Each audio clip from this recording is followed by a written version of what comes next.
Well, hello everybody. So, this is going to be the start of what is kind of a podcast. I mean, I really don't know what this is yet, but it's going to be me talking a lot. It's going to be loosely themed around parkour and just life in general. Yeah, let me give you guys a background about me. For those of you that don't know me, my name is Julian. I've been doing parkour for about 12 years. I started when I saw Crazy Russian Climbers. I saw that video. A lot of you might remember that one. Oleg Vorslov, I think. And I saw that video and I was like, that looks really, really cool. I'm going to learn how to do that. So I took maybe 2 or 3 classes at Apex Denver, one of the older Apex Denvers. And then I decided to start teaching myself. So once I had decided to start teaching myself, at the time I lived in the woods in Colorado, so really all I had was like this fold out picnic table thing. So that was kind of where I learned a lot of stuff, was like vaulting over that picnic table on our dirt driveway. Eventually I moved from Colorado to California, which Los Angeles is kind of a big hub for parkour and free running, or at least it used to be. I'm really not sure if it is anymore. But I started training a lot more because I had more architecture to actually work with. I also met some good friends that I started to train with, and that of course inspired me to train more, because when you have people to train with, you always want to train more. And so I began to get better and better and better. I hadn't done a flip for the first probably 4 years that I trained. I started actually working on flips and stuff, and I remember my friend and I found this like dance studio with this like one random teacher who was like, yeah, I'll teach you guys how to flip. And we took like 3 classes from her, and then we found out that like she had gotten fired because she wasn't allowed to actually be doing that. So that was kind of where we started learning flips. And then when I was 16, Tempest had opened their new gym, Tempest South Bay, and they were looking for coaches, and I had already kind of known that I liked teaching people stuff, so I applied, and what do you know, I got the job. So I started coaching at Tempest, and then my level increased rapidly because I was constantly having time to train, a place to train. So my level went up very, very rapidly, and I met a lot of people in my time at Tempest. A lot of my people I'm friends with still to this day. And that's kind of where I started to connect with a lot of the larger parkour community, was either through events at Tempest or, just meeting them there and then talking to them. I met a lot of people through the Hubbable jams. If you guys have ever been to a Hubbable in Boston, you've probably seen me or possibly even met me. That's when I met Alfred. Alfred's one of my good friends now. But I spent a lot of time training during the 3 years that I was coaching at Tempest. I eventually went on to become the head coach of Tempest South Bay. Me and you guys probably don't know him, but Stefano Delira, another one of my good friends, who is in Brazil now. Him and I were probably the first 2 coaches at Tempest South Bay. And for a while, we were the only 2 coaches. So he and I were kind of there as it got off the ground and kind of got it up and running. So I learned a lot in that time because I was having to coach a lot. That's where a lot of my beginning coaching experience came from. Eventually, I stopped coaching parkour and free running to coach gymnastics, which I know is a whole point of contention in the parkour community, and I've talked about that before on my Instagram and what I think about that. But I started coaching gymnastics because I was looking for something more structured to teach in, because I was starting to really enjoy the process of coaching, and I was looking for a place where I could start coaching some people who were a little bit more dedicated to a sport. which was partially just because of me and my ego and wanting to coach people who were going to be who were going to be really good, but also partially because gymnastics being a much more long-standing sport, there's a lot more structure to how it's coached, and so there was a lot more, funny enough, freedom for me in terms of getting down into the details of coaching. And a lot of my coaching style and approach is very much detail oriented, and I think that's one of the reasons that I do a good job and that my students end up being as good as they are, is of course obviously their hard work and talent as well, but also the fact that my coaching style is very detail oriented, and I believe those details lead to better movement in general, and better movement in general leads to better parkour and freerunning. So I coached gymnastics for a while. Eventually, a group of girls that I coached in Arizona went on to be the number 1 level 4 team in the country in 2018. So that was a pretty cool moment for them and for me. And after that, I stopped coaching gymnastics. I started doing personal training. I did personal training for about a year.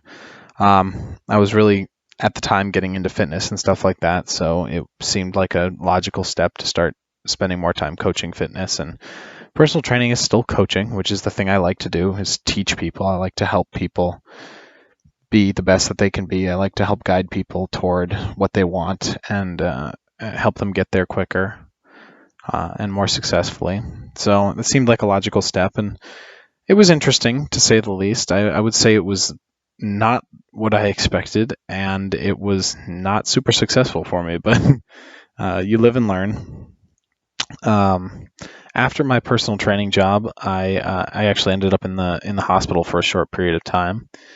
And when I came out of the hospital, this whole pandemic nonsense was happening, and so I was unemployed for a long time. Wasn't coaching. And then when I finally did get a job, I now work at a job delivering bikes for a big tech company. So I'm not really coaching anymore. But coaching is still something that I really enjoy. And I was actually planning on starting a gym here in Phoenix. And around the beginning of the year, January, after I'd gotten out of the hospital, I was pretty set on starting it. I had, I had an investor I was talking to.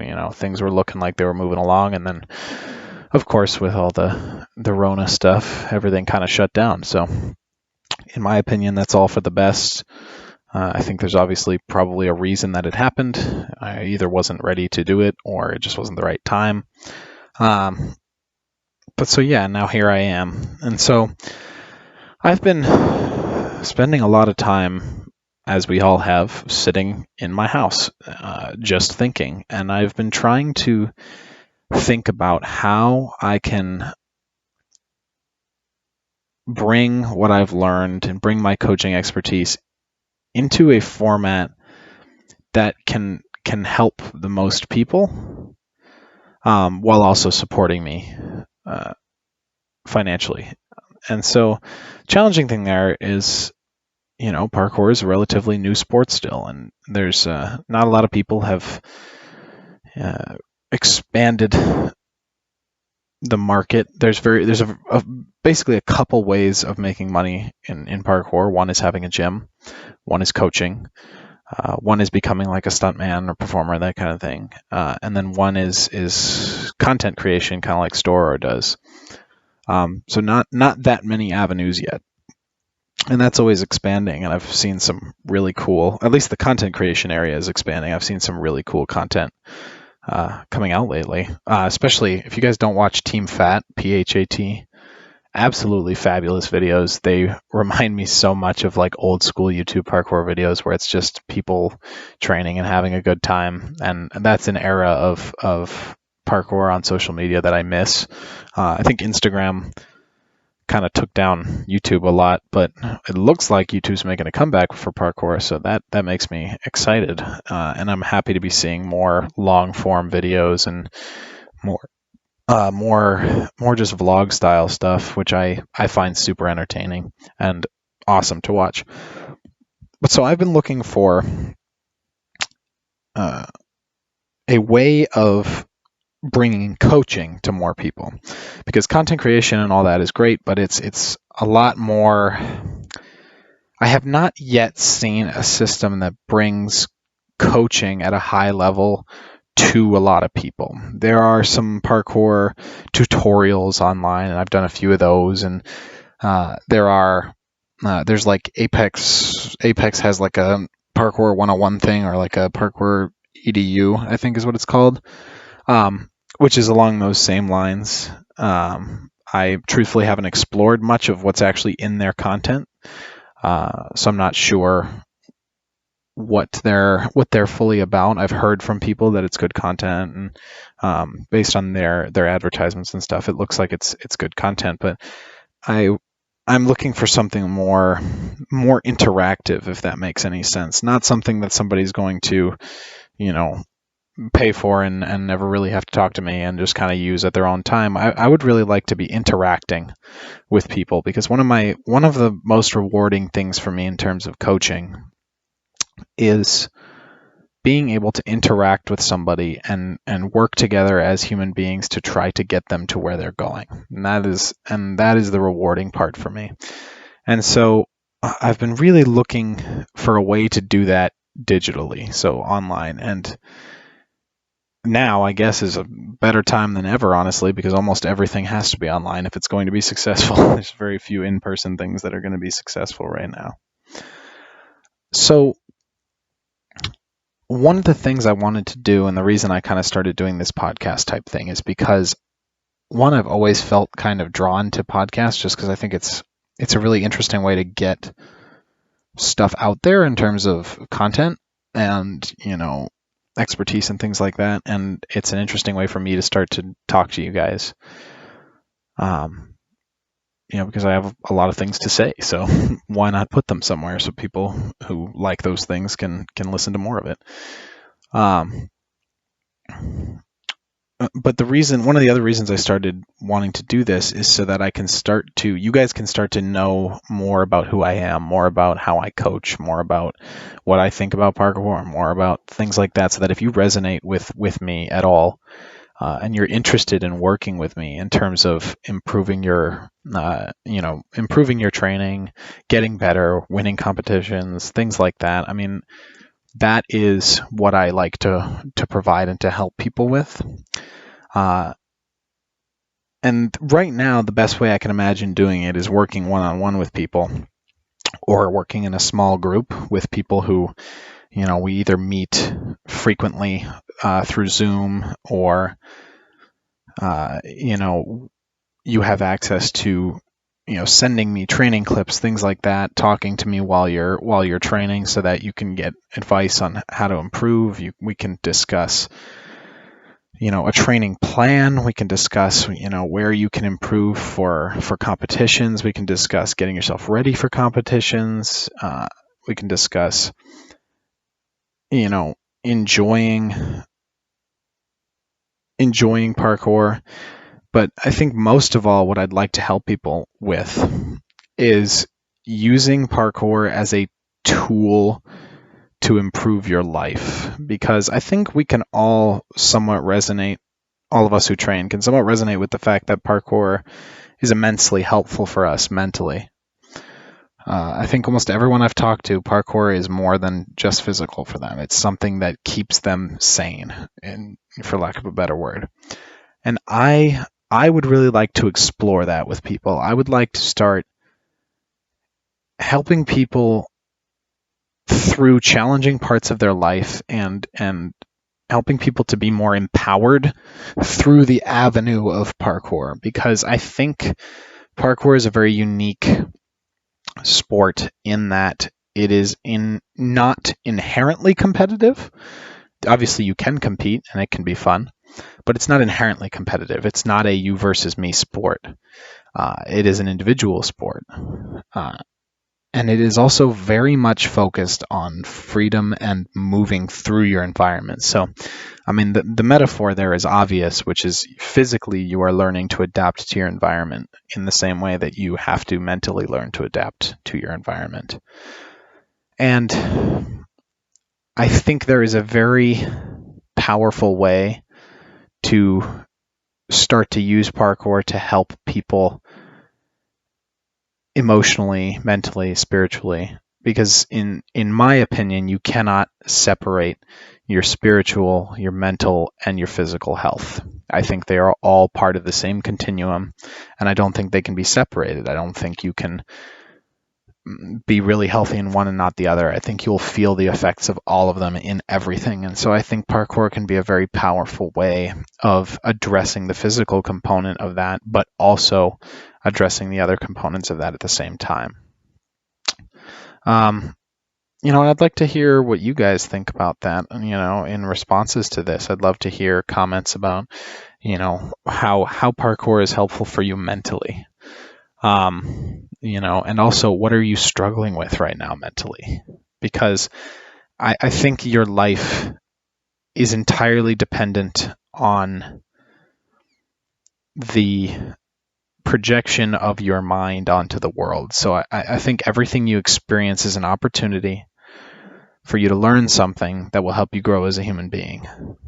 And I think parkour can be utilized to do that in a very specific way, so that you can start to target those opportunities for growth. And so I almost imagine a group of people who are interested in both improving parkour just for the fun of it, but who are also interested in improving as human beings. And I would love to help those individuals through that process, both of improving at parkour and at getting better as human beings and getting the places they want to get in life and creating the lives that they want. So I guess you could almost imagine it like a parkour themed life coaching, which I think is kind of, it sounds silly, but I really think that there's an opportunity there, and I think if you resonate with that, reach out to me and let's see what we can do with that. But after giving you guys sort of my background and kind of what I'm looking to move into over these next few months, and kind of my plan in terms of content and business and things like that, I want to chat about something I said earlier, which was coaching being detail-oriented. And I wanted to chat about something that you can learn from the Chinese. And when I say that, I mean Chinese sports. Particularly the two that I've really looked into the most are table tennis and weightlifting. And I've spent a lot of time looking into the Chinese method of teaching those two sports. And the interesting thing that I notice in comparing them is that the philosophy of coaching for the Chinese is very specific and the same across those two sports. And I would venture to guess that it's the same across many sports. And that is detail orientation, starting very small and taking a long time to work up, focusing on basics, and a lot of dedication to the pieces of skills rather than just the whole skill.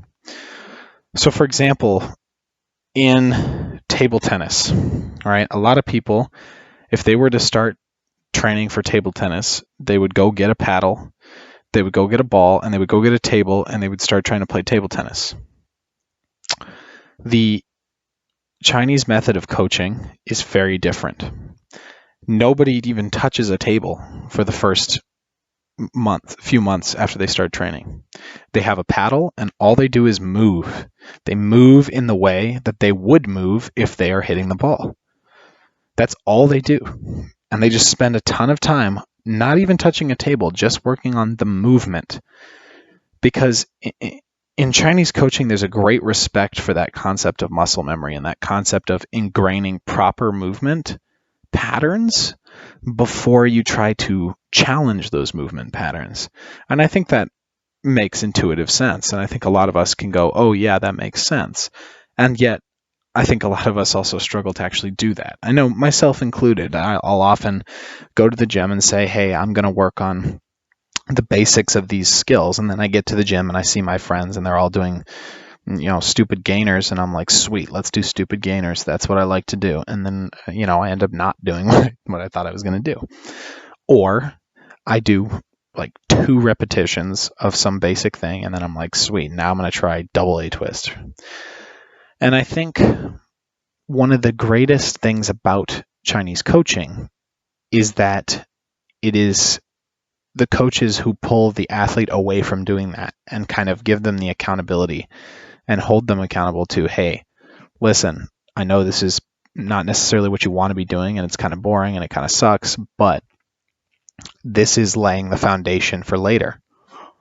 And I think when you can learn to appreciate that and put the time into that, the rest of what you do gets better, and you'll start to see that everything you do gets better, and then it's not as boring and silly because you know what it leads to.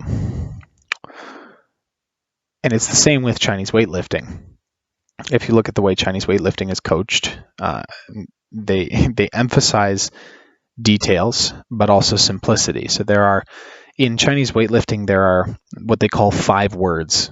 And I don't remember what they are, but they're things like fast, timing, strong, like things like that. And the words are used at certain times of the skill so that when you are coaching it, if there is the third pull on a snatch, right? During the third pull, they want you to focus on, say, fast and contact. So that's what they will focus on when they're coaching. You'll spend a lot of time doing a drill that just isolates, okay, during the third pull, can you feel fast? And that's the interesting thing, is it's not go faster, it's feel the word fast. And then can you feel the word contact? Can you feel those concepts as you're doing the skill? And I think that's really interesting. And I think if I can make a parallel with parkour and freerunning, imagine you're learning a backflip, and on the tuck, you want someone to feel the word tight or the word small. And so you'd spend a lot of time on just the tucking part of a backflip by creating a drill and helping yourself or your student to feel the concept small. And that, focusing on that detail until they feel that concept, allows them then, when they go to try the full skill, is they know exactly what they're trying to feel and they know how to feel it. And so then when they go into the skill and you say small, they know exactly what you mean and they can feel the difference. Another thing that I think is that I've learned from Chinese table tennis is the concept of staying as relaxed as possible until the moment that you need to not be relaxed. And it's the same in Chinese weightlifting, is take your time. In Chinese weightlifting, they emphasize you don't have to be fast until the last moment. And it's the same in Chinese table tennis, is you don't have to be fast or be moving aggressively or be squeezing all your muscles until the last second when the racket touches the ball, because it's that acceleration that creates the force that you're looking for. And so we can easily apply that to parkour, in that if you're getting ready to do a standing backflip, right? When you are standing there getting ready, if you're squeezing everything really tight, or you're trying to like duck down fast and then stand up fast, and you're trying to just be fast the whole time or be tight the whole time, you're not going to have the energy where it's required. Whereas if you can learn to relax until the right time, so relax as you're bending your knees and then spring really hard, and then relax for a moment and then tuck really tight, and then relax for a moment and then absorb the ground, right? It's learning to use speed and energy at the right time. And that's something that, as an anecdotal example, when I teach people how to do a gait off of a wall, oftentimes people will start to do more of a two-handed palm gainer because in free running, they're very used to just putting in a ton of power just right away. They're used to just going max 100% all the way. And so what ends up happening is they can't feel the swing of their legs and then the tap of their legs and then the tuck and the power. Or they end up doing like a crazy cast motion and whipping themselves straight at the ground because they're just creating so much force, but not in the right direction because they're not waiting for the right time. And so I think there are some really good concepts there that if you ponder them in your mind and kind of apply them, you can really learn a lot from that. In that Chinese coaching is very based on details. It's based on getting things exactly right and timing. But at the same time, it's about practice. It's not about getting things exactly right the first time. It's about spending so much time practicing doing it right and also doing it wrong. Spending so much time practicing that you've done it all the ways and you know what it feels like to do it right before you start to challenge yourself. And that can be really hard because it teaches patience. The patience of, okay, I'm going to go to the gym and I'm not going to throw a double backflip today because I just want to work on tucking until I can understand tucking inside and out. And of course, there's a balance there. If you are trying to learn double backflip and you're practicing tucking and you're practicing drills and you never try it, well, you're never going to do it. You do have to do it, but you can be smart about the timing and the way in which you practice it to make your energy more worthwhile. You can get where you're going more efficiently. And I think efficiency is the name of the game. And I think that's another facet of Chinese coaching that's very interesting is efficiency. It's not about doing it the fastest. It's about doing it the most efficient. And that's the same in terms of the actual skill and in terms of the process. The process is about efficiency, not speed. The most efficient way of getting good at something may not be the fastest way, but it's also definitely not the slowest way. Efficiency is a balance. It's the most effective as fast as possible, and most effective comes first. It's not the fastest most effective possible. It's the most effective way of learning something the fastest.